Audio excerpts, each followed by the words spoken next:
Solo Squad has always been a proving ground for the best players to see just how many kills they could find in one match. Ever since Fortnite's release, it's been one of the most fun competitive modes to watch, especially recently, now that it's gotten harder and harder to get those high kill games. But there's many players who we've seen getting some crazy amounts of kills. They pretty much are known for solo squatting, and they haven't let up since they first began. For real, they've been putting up 30 bombs for months now. Considering what Epic's been doing recently, it's almost like they don't want people playing solo squads. The loot pool and the removal of siphons certainly don't help, and well, you won't solo squad a team of mechs. Even though it might seem damn near impossible to even wipe one squad, there's a lot of little techniques and strategies that you can use to play like these players, so let's watch them in action. Before we get started, ProGuides has a small announcement to make. We're adding a ton of new features to our site, which include 1. Exclusive guide videos for our pro members every single day, 2. Pro Pass now grants access to all games, such as League of Legends, Smash Brothers, CSGO, and Overwatch. More free coaching passes and points for InstaPro if you're a pro member. So head on over to ProGuides by clicking the link in the description below. But in this guide, we'll be taking it chronologically through the order of the game. So we'll start with the drop and end with endgame techniques. Let's get right into it.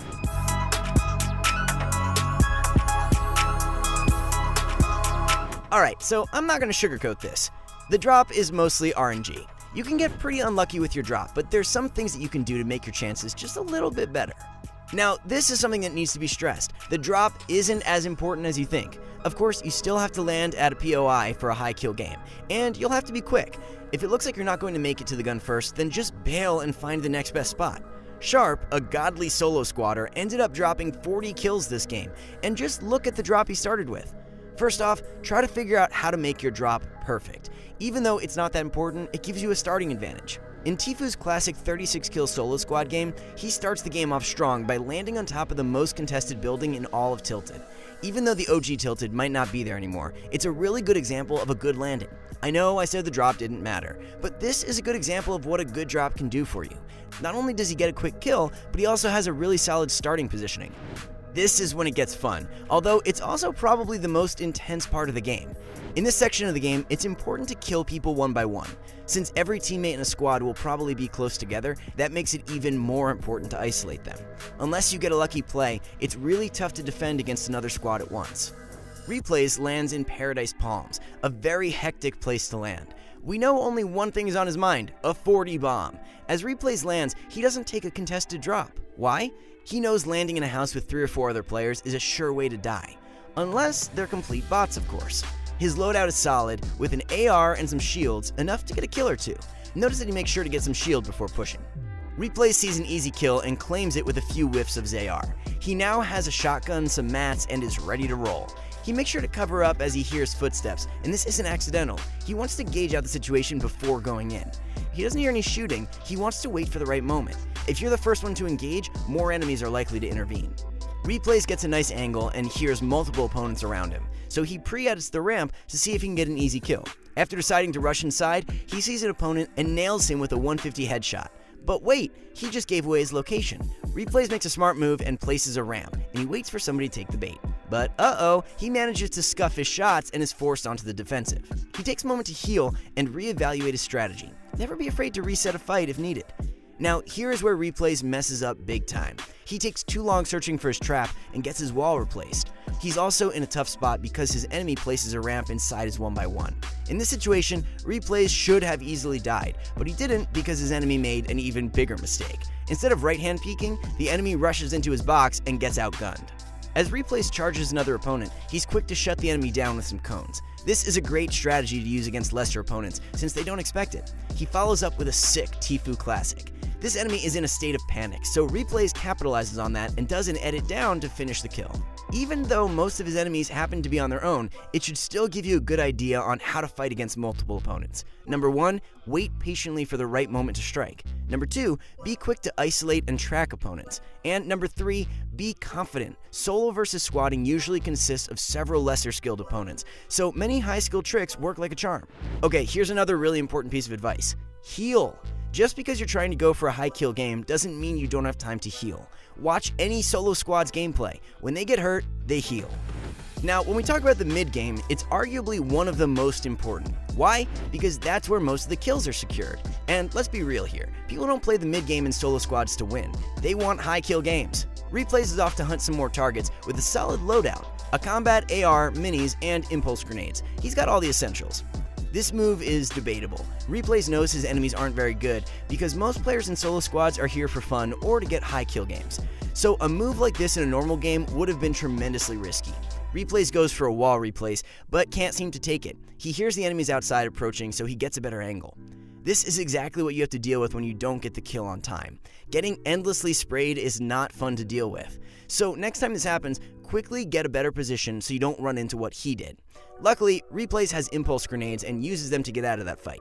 As an enemy pushes him, he manages to nail him with a sick shot and covers himself just in time.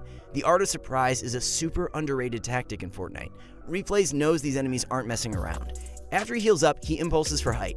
Now this fight is his to control. Side note, impulses are a great way to take height and get into people's 1x1s. He locates the enemy and gets a wall replace, but right as he edits in, he places a ramp to block off the opponent. Many high-level players use this exact strategy you see here. He then edits his ramp for a quick finish. The last opponent is wandering, and Replays plays aggressively against him. In solo squads, playing aggressive when needed is very important. Playing too passive could get you killed. So now on to takeaways. Number 1, although Replays made a mistake charging into that building, he proactively strategized and got himself out of that situation. Number 2, he applied necessary aggression when needed. Once you commit, don't surrender. At this point, you'd probably be sweating. I definitely would be. Try to keep your calm. We all know that lots of our games have been lost because we just can't aim with shaky hands. Anyway, since endgame usually takes place inside a smaller zone, that makes it really important to keep away from multiple squads. It's really easy to get stuck towards a squad and end up getting spammed by their entire arsenal of explosives and SMGs just to go get targeted by yet another squad. That's a death sentence. While it may be tempting to play more aggressively so you can get more kills, you really need to play this part smart. During the endgame, the AR is your best friend. It's a great weapon to secure kills from a distance and stay disengaged while a team is getting shots off. Now, this situation is inevitable, so you need to know how to handle it. Let's watch Sharp play out this situation and dominate these opponents. He's in a really bad spot. He ends up getting shot out, and he's faced with the squad right in front of him, each equipped with their own godly loadout. What does he do here? He builds up right away. The only thing a pro player would do when outnumbered. It's like an instinct to get high ground quickly. You can see that's exactly what he does, and it pays off nicely. Let's watch him pop off and slay this squad. He played that so well. Now, 2 things I like to point out here are as follows. First, he went for high ground. He makes sure to pressure right away. He also doesn't focus for too long on one opponent. This is a key element for solo squadding. You can't tunnel vision, otherwise the teammate will be able to take you out. Second, he does exactly what you need to do when outnumbered. Isolate and secure the kills quickly. Giving the enemies too much time will allow them to locate and focus you, so take these tips to heart. You can tell that he plays an endgame with much more urgency, because he knows that he'll soon be targeted by the other teams. Now let's take a look at a few things that are super essential to a solo squads game. The loadout. A good loadout is necessary in solo squads. You need all the advantages you can get, and having better guns gives you a higher chance of landing fatal shots. The ideal loadout for solo squads is different than solos. While a bolty may be decent in a one-on-one fight, it's basically useless against a squad. The best guns to have for solo squads are pretty much combats, RPGs, scars, and heavy snipers. Let me break down why. Combats are a great all-around weapon. Not only do they allow you to get super easy chip shots, but their fast fire rate makes it easier to hit multiple opponents quickly. Scars are the best all-around weapon. They can deal with enemies at mid to far range, and also work super well at close range due to their accurate hip fire. If you can find one of these, that's a massive bonus. RPGs are okay at dealing damage to enemies, but they're great at taking down builds. If you have a squad rushing towards you, one RPG shot can take down at least a few of the players. Heavy snipers are great for applying pressure. If you need to kill someone who's turbo building in a box, a heavy sniper will basically work 100% of the time. Snipe the wall, replace, edit, shot, boom, you're golden. Keep in mind, you should absolutely always reserve at least 1 spot for healing, if not 2. Carry items that can give you quick HP like minis and bandages over things that take a while to use like chugs and medkits so you can heal yourself mid-fight. To thirst or not to thirst. We've said in some of our past videos that you should always go for the thirst. That may have been a good idea a few months ago, but for some reason, Epic took out Siphon. So there's basically no point. Most squad members get way more aggressive and risky when their teammate is downed, so you can use that to your advantage. Overpeaks are a classic mistake of the over-aggressive player, which gives you the perfect time to capitalize on that. It really depends on what type of squad you're playing, so take this with a grain of salt. Normally, when playing a sweaty squad, it's smart to thirst right away, or withstand a relentless dose of W keying. Solo squads is undeniably one of the most fun ways to play Fortnite. It's been getting tougher and tougher, but you can still manage to get high kill games if you play it right.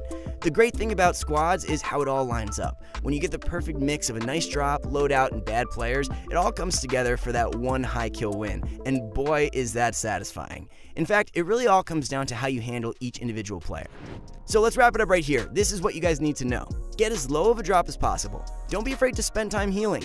Rotate to the middle of the map. Isolate opponents one by one. Get high ground right away in most scenarios. Did these tips help you guys become better solo squad players, or do you guys have any more suggestions? Comment down below and let us know. And don't forget to like and subscribe. Thank you so much, guys. See you around.